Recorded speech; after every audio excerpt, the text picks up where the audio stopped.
Welcome to the Fast Leader Podcast, where we uncover the leadership life hacks that help you to experience breakout performance faster and rocket to success. And now, here's your host, customer and employee engagement expert and certified emotional intelligence practitioner, Jim Rimbach. Call Center Coach develops and unites the next generation of call center leaders. Through our e-learning and community, individuals gain knowledge and skills in the 6 core competencies that is the blueprint that develops high-performing call center leaders. Successful supervisors do not just happen. So go to callcentercoach.com to learn more about enrollment and download your copy of the Supervisor Success Path ebook now. Okay, Fast Leader Legion, today I'm excited because we're going to get some perspectives that oftentimes is not really leveraged nor understood in the civilian world. Tom Connally grew up in San Diego, California. Tom's mom and dad were both children of the Depression and veterans of World War II, so all their 6 kids grew up understanding hard work. His dad was a Master Chief Corpsman medic who started with the Marines on Peleliu and took 4 boys aside around the 7th grade and told them, I will support you while you're at home, but with 6 kids, if you want to go to college, it'll be on you to get a scholarship. Your job is doing well in school, sports, and scouts. By the time Tom was in the 7th grade, he had heard his brothers echo 1,000 times their dad's admonition to give everything that you do 110%. That took seed early with his dad deployed and his mom frequently hospitalized as chronically ill. The oldest brothers ran the house, and they all learned to pull their weight. Tom's mom passed away when he was 12 years old, and she had made sure that he could cook, iron clothes, sew on the sewing machine, read a map, do knots, do laundry, and call a baseball game, and execute the rifle manual of arms. His dad was the icon, and his brothers and older sister were his coaches. Tom was pretty good at many things, and he had learned that hustle and hard work and that 110% made a significant difference. Growing up, you would have found Tom not far from his brothers playing baseball, scouting, researching military subjects, and as an altar boy in church. Being the youngest boy, Tom learned to play with the big boys by the big boy rules, as his dad would say. He was the apprentice in everything, and he was seeing what right looked like in what his brothers did. Their family was a team, and so when the older brothers and sisters left home and his mom passed away, Tom knew how to take care of his little sister and his dad. He also had seen the path his brothers had taken to college, the Naval Academy, the Marine Corps, and the Navy. He knew what he wanted, and he wanted to be like them.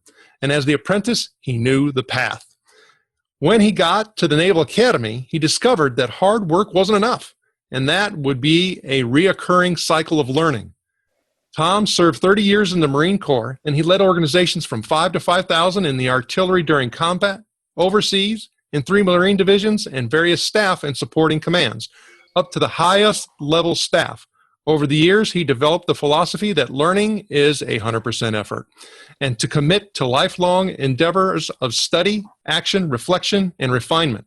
And when Tom transitioned from the Marines in 2013, he worked for 5 years for 2 companies before deciding to start his own endeavor, helping leaders and organizations to improve their performance and success personally, professionally, spiritually, and physically.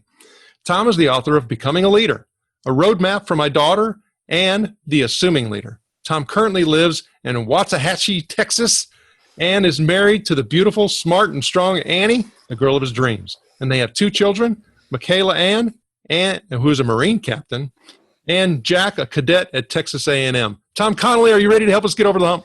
Yeah, let's do it. Now, I've given my Legion a little bit about you, and I decided to read your whole bio because I think it's critically important here. We're going to get into that in a second. But for right now, if you could, give our Legion a little bit about your current passion. Oh, I'm a coach. I want to coach and help leaders and organizations to improve their performance. I want them, and so that's taken me several places besides moving to Waxahachie. It's taken me down the path of beginning another book, and of course, trying to get where I can present these ideas of apprenticed leadership, of the apprenticed vocation, and some of these other things that I allude to in that first book. Understanding that first book is an outline. It's a roadmap. When I started to write that thing, I said, this is going to be 5,000 pages long. I can't do that. How do I do this so that a young leader, my daughter, my son, would be able to put this in their pocket and use it to optimize their apprenticeship? And so my latest passion is the same passion: help people be better leaders. Well, and talking with you and reading the book, I mean, you use certain words very intentionally, and they have significantly deeper meaning. And one of the things that you talk about is compassionate discipline. If you could really elaborate on the deep meaning on that. Well, especially you read, if you just read the book or you just read my bio, the first thing you think is Marine Colonel, 30 years experience. He must have cracked the whip a lot. And that's kind of the sense, but that's not how you move forward. And compassionate discipline is the idea that all discipline isn't about punishment. In fact, most discipline is not about punishment. It's about helping people to identify what needs to be done and how they can get there and what the outcomes will be for them.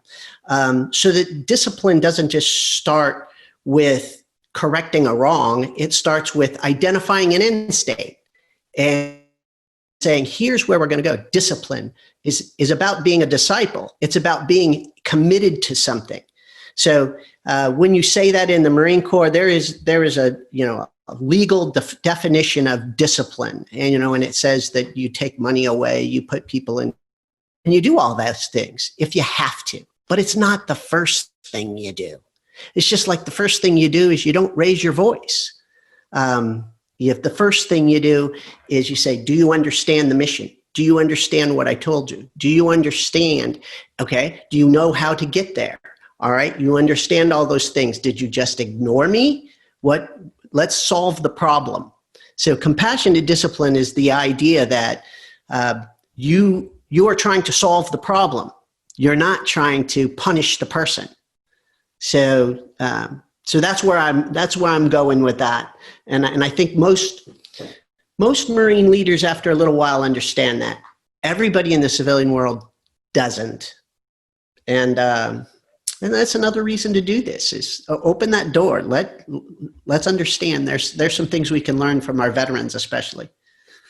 Well, and as you're talking, I started thinking about a really good friend of mine who spent a career in the Marine Corps. And he had shared with me when he, had retired from the Marine Corps, that when he started working in the civilian world, because he was a young man, he was a 20-year veteran, and he talked about his struggles associated with not feeling like people had his back, in the civilian world, and that was a really, really tough thing for him.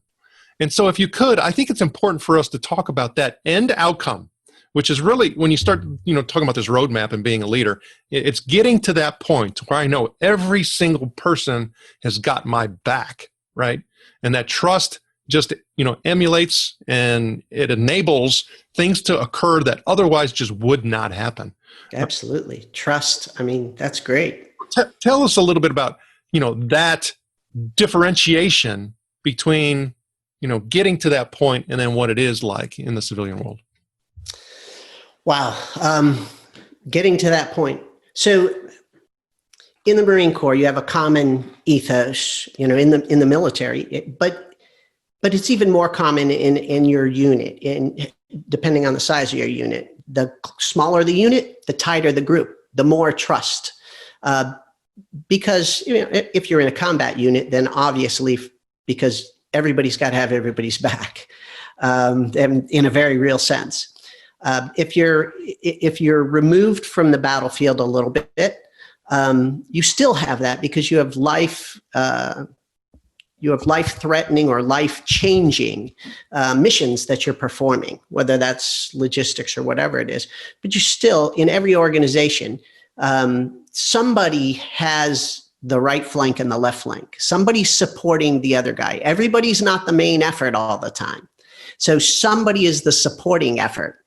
And whether that's on the battlefield or in the boardroom, somebody's the supporting effort. You're not always the main character in everything that happens in a corporation or whatever it is. Everybody doesn't understand that in the civilian world because they haven't experienced that in the battlefield context, in the critical mission context. Truly, there are first responders and other people who absolutely get that. Because they have to live that way every day. But there are other people in the civilian world who don't. Trust, now building trust is a matter of time and attitude. The longer you're with somebody, the more you're going to trust them because the more you understand how they do business. But that's the reason. Part of the thing I talk about in the book is I talk about organizing, communicating, and planning in the sense that you identify the end state and you communicate in a common way so that your people understand what it is you're trying to do. Where are you trying to go? What's the objective? How are we going to get there? I use the old Marine Corps acronym SMEAC, Situation, Mission, Execution, Admin, Logistics, Command, and Signal. And I define that a little bit in the book, but so that people understand that. But in a general sense, it's an easy way to say, here's what the situation looks like, whether that's in the boardroom, how much money we have, what has to happen today, whatever it is. And then there's the mission. What is it that specifically that we're trying to do? The who, what, where, when, and how. And then you're going to talk about how we're going to do that. That's the execution. And then admin and logistics, what's all the supporting pieces, and then command and signal. How are we going to communicate? How are we going to respond back? Are you going to text me 1,000 times today? Or are you going to send me one report at the end of the day? Are we going to do it by telephone? Are we going to send messages, smoke signals, for goodness sake, whatever it takes. But those things are the discussions. But those commonalities help you develop trust. When you set some certain SOPs and some standards amongst each other, and then you support those, then you develop trust. People begin to believe that you will do what you said you would do. And that's really where trust comes from. Trust is the idea that that whatever you said is what you're going to do. And so the of how you build that is, first off, as a leader, you walk into the room and you assume you have to trust everyone until they prove to you that they're not trustworthy. That's really hard for leaders to get, but you have to do it. Because if you don't trust them, your people won't trust you. Well, the conventional wisdom in the civilian world is, I don't trust, you have to earn it. Where you were coming from and what you're talking about is, it is easy to, because I'm part of this brotherhood and sisterhood, I have this culture and all of the, the conditioning and building of important competencies, for that to occur. So I think it's easier for people to, really move forward with that particular mindset. And I wanted to dig a little bit deeper into this whole competency thing, because as I've been podcasting for 5 years, getting an understanding of the different competencies that are involved become critical in regards to us being able to make a difference and impact. And you talk about competencies. Well, what type of competencies are important in this context, in this roadmap, in this development, and that outcome? Well, I think that we tend to think about leadership as adjunct in many cases. So fundamentally in the book, I'm talking about two primary competencies: your technical competency, whatever your job, your corporation, your industry, understanding that, being good at that. And then that's your technical competency. And then you have a leadership competency. Is if you've committed to the idea that you're going to lead, right? You're a manager or or you just decided, I want to be a leader. And you have to, at some point, if you want to lead, you got to commit to the idea that I'm a leader. So those are the two primary things that I'm talking about in general context. Now, there are all kind of sub-competencies that go underneath that. And in the military, you tend to get those things as qualifications. So they become subsets of, whereas in the civilian world, we almost give badges for those particular areas, if you understand where I'm coming from. In the military, oftentimes you step up to it. Okay, I was a platoon commander. That's a set of competencies. Then I was a company XO, executive officer. That's a set of competencies. Then you become a company commander. That's a set of competencies. And all of these things build on each other. So you tend not to see them the same way. As a platoon commander, you've got your 30 guys. You have to do certain things. You have to be tactically competent, to be technically competent. Now, there's two things in addition to leadership competence. So the key point here is that whatever it is that you need to be competent in at the moment, and I talk to this in the sense that start at your desk, start at where you're at and say, what do I have to know? What do I need to be competent at? What standard operating procedures, what rules, what laws, what organizational policies? What other things do I need to know? What machines, weapons, vehicles, what things do we have that we do in this job that I need to know? I need to know about every truck, every gun, every communication device, whatever it is. And so whatever you are, start right here and expand out and say, okay, am I competent at the very basics? Can I get to work on time? Can I do those things? Now, what are the fundamentals? Who do I owe reports to? Do I know how to do those reports? Then, can I educate my people? Can I make sure that they are developing and that they know their jobs? I need to be competent at that. And so along the way, there's levels of competency that you have to develop. And now, I would put them in the big category in the Marine Corps of leadership and technical or occupational. Okay, but within that, understand that those are all those smaller things. So, talking to a beginning leader, you start with your competencies right here at your desk. What did you get hired for? What does your job description say you do? That's what you need to be competent at first. Next, you need to make sure that you can do that with all the people around you. Next, eventually you want to learn and be competent at what your boss does. Someday you will be the boss. On the battlefield, it might be in 90 seconds. Someday you'll be the boss. Learn that. You also need to know what the people on the right do. What does the mailroom do? Does that matter to you? What do the people in graphic arts do? Do they support you? What do the people, in the Marine Corps, you would say, who are the guys on my right? Who are the guys on my left? We have different missions. They're supporting one, but we're all supporting the one overall mission. But I need to know what he's doing and I need to know how he's doing it. And so you build on those things and you build on those competencies, but primarily you have I'm leading people competency and the technical occupational competency. Does that make sense?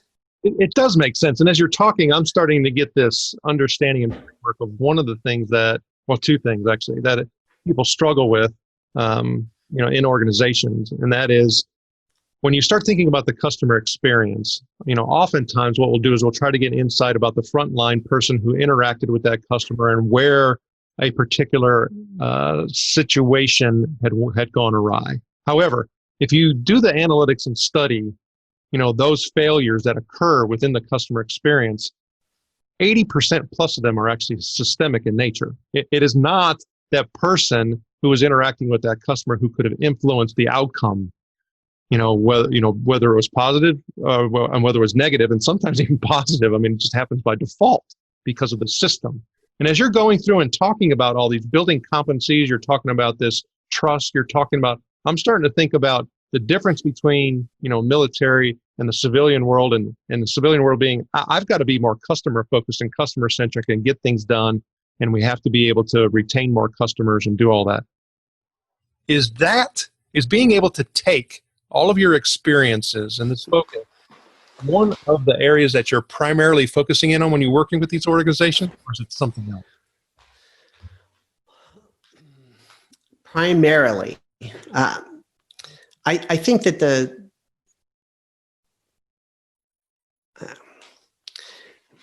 I want to help the organization and the person, the leader, to solve the problem that they have. Now, if their problem is customer based, I understand customer based. I spent 3 years on recruiting duty, where you dealt with everybody more than the Marines, and whether it was schools or communities or leaders in different organizations. And then there were the applicants, the people that might think that they wanted to do that. But you went through the same processes of having a system and how do you use the system to create the outcome. And but oftentimes there's nuance in that people don't look to and they don't try and solve. But what I would say is that the customer approach is the ultimate challenge, in the sense that you are one, if you're in sales, you're trying to convert a non to a believer. You're trying to help someone understand why the product or your system or your service is going to help them, and so that has great challenges. Always does, but it always starts with, do you want to buy this product? And then when they say no, you start the sale, because then you can start identifying what they don't understand, how you get at it. Teaching people to sell is a piece of that. Engagement with a customer is something that I think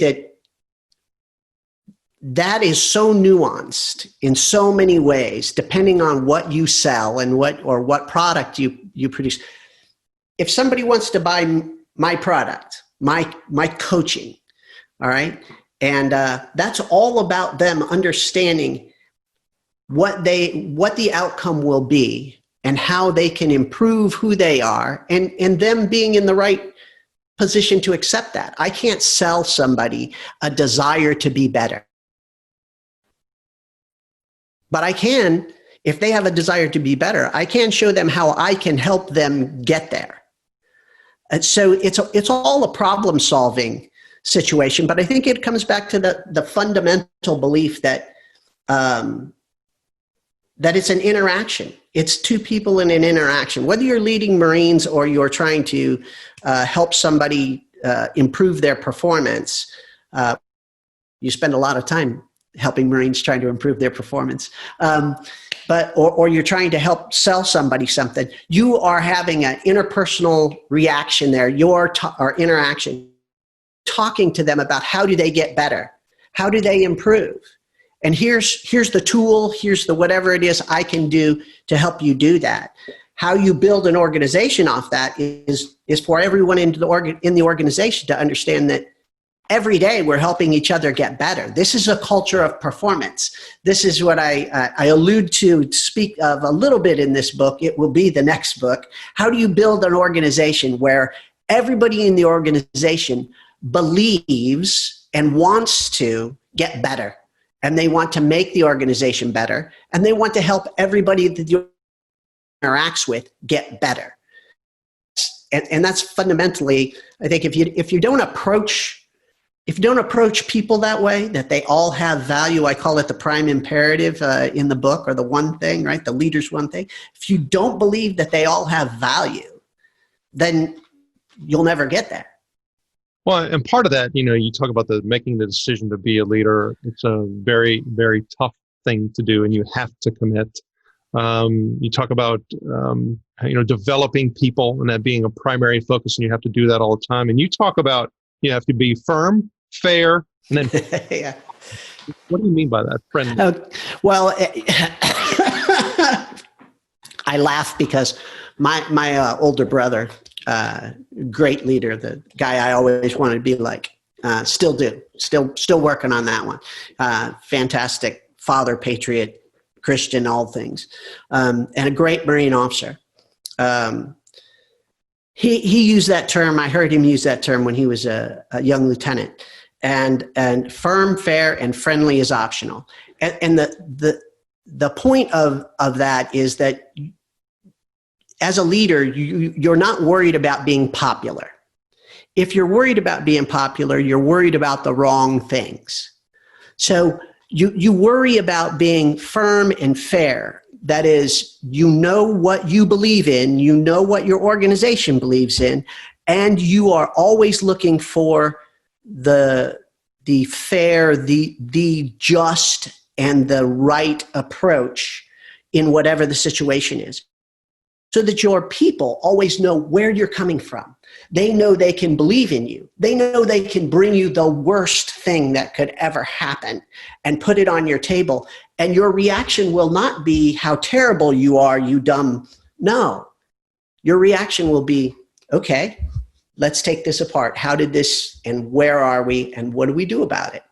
And you are going to raise them up, and you're going to raise the organization up. But you're not going to worry about how popular you are. Because if you're worried about how popular you are, then you're ignoring all those other things. Is it nice to be popular with your people? Sure it is. But if you find yourself going down that road, then you're ignoring a whole lot of important things. And it will eventually fall. Well, and one important thing you talk about as a leader is embracing the suck. What does that mean? Well, that's it. So the basic school at the Marine Corps Basic School, which is all officers go through for 6 months, and so some people begin to call it the big suck, but it's also the idea that whether you're in the field or you have to confront things that you don't like. You have to, at the basic school, we used to joke that whenever we went to the field, it was going to rain or snow. And it was true. And so, and rather than complain about it and rather than whine about it, you embrace it. And you just say, you know what? It's not so bad. It's not so bad. We could be getting shot at. I mean, we could all have broken legs. I mean, what it could be worse. But it translates into the rest of life, into any time, especially as a leader. Things are not going to be rosy every day. In fact, much of what leaders do is ugly and painful. You have to fire people, you have to hire people, you have to fix things, you've got to do things. And in the military, you're personally involved with people's lives, and you have some very ugly stuff that you have to deal with. And when you do, you just have to understand that you'll get through it. And rather than complain about it, put your head down, focus on resolving the issue, moving on, embrace that ugliness and get on with it. Well, and one of the things that we do in order to help us embrace that, because right, we have to change our mindset and we have to focus and pivot and do all that, is we look at quotes on the show. Is there a quote or two that you like that you can share? Well, boy, there's all kinds of quotes. My dad was famous for all kinds of quotes. He's the one that said, give it, whatever you do, give it 110%, right? And so that's the one that, I probably built my life on. But there's that book is full of a whole bunch of them, don't let your alligator mouth overload your hummingbird ass, that kind of thing, which means, you better put up or shut up, right? And but I came up with my own the other day, a few years ago, being a former power lifter, and I said, all things in life are possible with prayer and heavy deadlifts. And so between between faith and doing the work, you can make anything happen. But yeah, there's a bazillion quotes out there, but I think that just embracing the suck is probably about the best one that I ever heard, and it wasn't me that made it up. Thank you, brother. Okay, so there's times where we didn't do that. We didn't embrace it. We, had situations where we did break a leg. It wasn't a good thing. We talk about getting over the hump on the show. Is there a time where you've gotten over the hump that you can share? Well, yeah, absolutely. More than once, but I'll just deal with this one. And that's when I was on recruiting duty, and I'd come from the fleet, been successful. I'd come from the operational forces. I'm now in a community in Iowa. I'd been on the enlisted side of recruiting, the operations and management side, and we had been doing great. And then they shifted me over to the officer side and put me in more on the street. And so I'm now a salesman, right? I'm now a recruiter. And I was getting my tail kicked, boy. I'm telling you, people were calling me like every month and telling me, you're going to get fired. Life is terrible. And then I ordered, a friend of mine walked in, who's my financial guy, walked in with a planner, a day planner, a particular type that I said, hey, that looks pretty good. And in the back of it, there was a thing on time management. And I said, I'm going to order those. And I ordered those tapes, and I sat down and I spent 2 days, spent eight hours the first day and 8 hours the second day listening to these things. And I realized that there were all these things I believed in, and it was more about values. What's important? What's important to you? How do you prioritize these things? Where do these things lay out?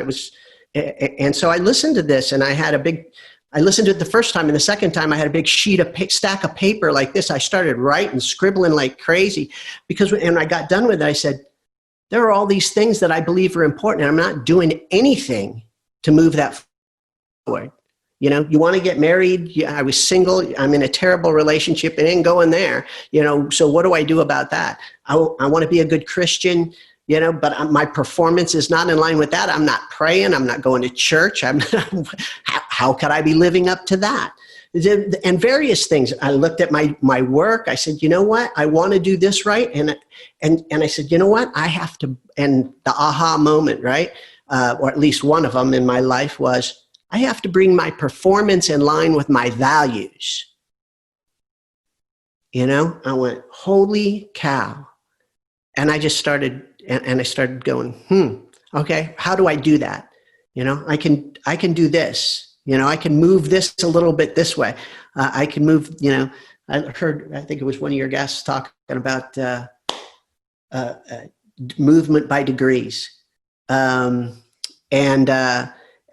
said, and some of these I got to make a big move. I've got to do something big. But that was 1988, and I started using that day planner and writing down all my goals. I have every goal I've written since 1988 in a binder, and I started teaching this to my people and to every organization that I ran.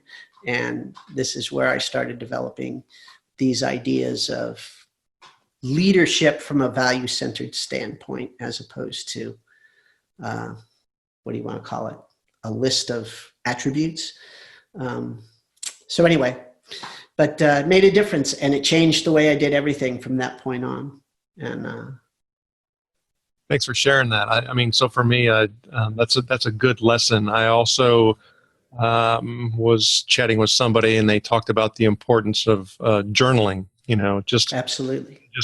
If it's just 2 minutes, which helps with that whole alignment piece. And then I think it seems like talking about, again, the system is, overall your system of efficiency and effectiveness and being able to obtain your goals starts, by small degrees, starts going in the direction you want it to go. So thanks for sharing.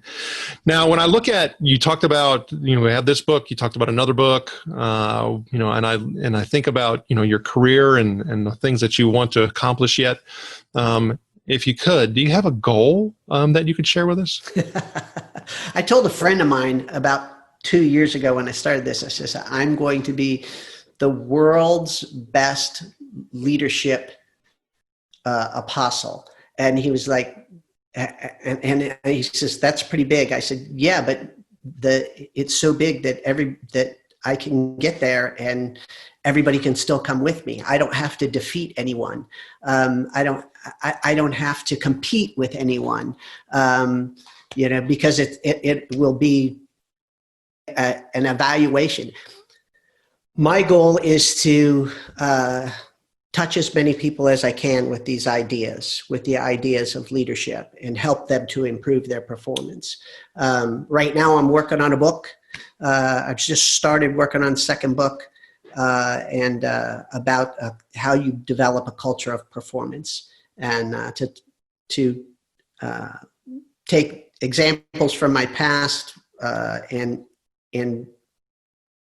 use them from one organization to show how they were applied in a second organization to change that culture and how that carries on and moves forward. So, and hopefully that's instructive and useful for people. But my objective is to never stop. 110% in the fast. Wishing you the very best. Now, before we move on, let's get a quick word from our sponsor. An Even Better Place to Work is an easy-to-use solution that gives you a continuous diagnostic on employee engagement along with integrated activities that will improve employee engagement and leadership skills in everyone. Using this award-winning solution is guaranteed to create motivated, productive, and loyal employees who have great work relationships with their colleagues and your customers. To learn more about an Even Better Place to Work, visit beyondmorale.com/better. Award-winning solution is guaranteed to create motivated, productive, and loyal employees who have great work relationships with their colleagues and your customers. To learn more about an Even Better Place to Work, visit beyondmorale.com/better. All right, here we go, Fast Leader Legion. It's time for the Hump Day Hoedown. Okay, Tom, the Hump Day Hoedown is a part of our show where you give us good insights fast. So I'm going to ask you several questions, and your job is to give us a robust yet rapid responses that are going to help us move onward and upward faster. Tom Connally, are you ready to hoedown? Let's do it. All right. So what is holding you back from being an even better leader today? Nothing, because there's nothing that should hold us back. It's a continual effort, right? A lifelong endeavor of action or study, action, reaction, and refinement. And what is the best leadership advice you have ever received? Wow, the best leadership advice I ever received. Whew, that's a hard one. I think I even thought of it. Learn something every day. My dad used to say, learn something every day. And I took that and put it in the book too. Learn something every day. Teach something every day. If you do that, you're always moving forward. You're never falling back. And what is one of your secrets that you believe contributes to your success? I'm an Orthodox Christian. And my faith, having faith. Remember that thing about prayer and heavy deadlift? Yeah, I think having faith is key. And what is one of your best tools that helps you lead in business or life? Optimism. If you have faith, I think optimism shoots off from that. But I have been accused throughout my life of being a hopeless optimist. And I said, no, I'm a hopeful optimist. And because if you can't trust people, you can't build trust if you're not hopeful, if you're not optimistic that you will get a good outcome. Obviously, there's competency associated with that. And what would be one book you'd recommend to our Legion? It could be from any genre. Of course, we're going to put a link to Becoming a Leader on your show notes page as well. Well, I appreciate that. And I would not put my book in the category, but one of the first books I read after I started this process in 1988 was a book called Discovering the Laws of Life by Sir John Marks Templeton. And I had, I don't know if you can get it easily, but you can get it, as I just got a copy not too long ago for both my kids. Great book. And if you don't know about Templeton, study a little bit. Became a financial giant, but more than that, he was he was a man that came from nothing and built his life on faith and hard work. So yeah, it's a great book, Discovering the Laws of Life. Okay, Fast Leader Legion, you can find links to that and other bonus information from today's show by going to fastleader.net/Tom Connally. And Connally is spelled Connally. Okay, Tom, this is my last Hump Day Hold On question. Imagine you were given the opportunity to go back to the age of 25, and you can take the knowledge and skills that you have now back with you, but you can't take it all. You can only take one. So what skill or piece of knowledge would you take back with you, and why? Instead of following or trying to follow your passion, put your passion into what you think is most important and develop your abilities from there. And don't be afraid of how much money you make along the way, because you can make that wealth in tangent. And in time. And in time, yes. Okay, so Tom, I had fun with you today. Can you please share with the Fast Leader Legion how they can connect with you? My website is the primary place to go, ConnallyConsulting.com, CONNALLY.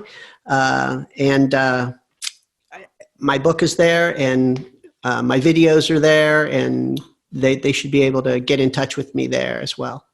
Tom Connally, thank you for sharing your knowledge and wisdom. The Fast Leader Legion honors you and thanks you for helping us get over the hump. Thank you for joining me on the Fast Leader Show today. For recaps, links from every show, special offers, and access to download and subscribe, if you haven't already, head on over to fastleader.net so we can help you move onward and upward faster.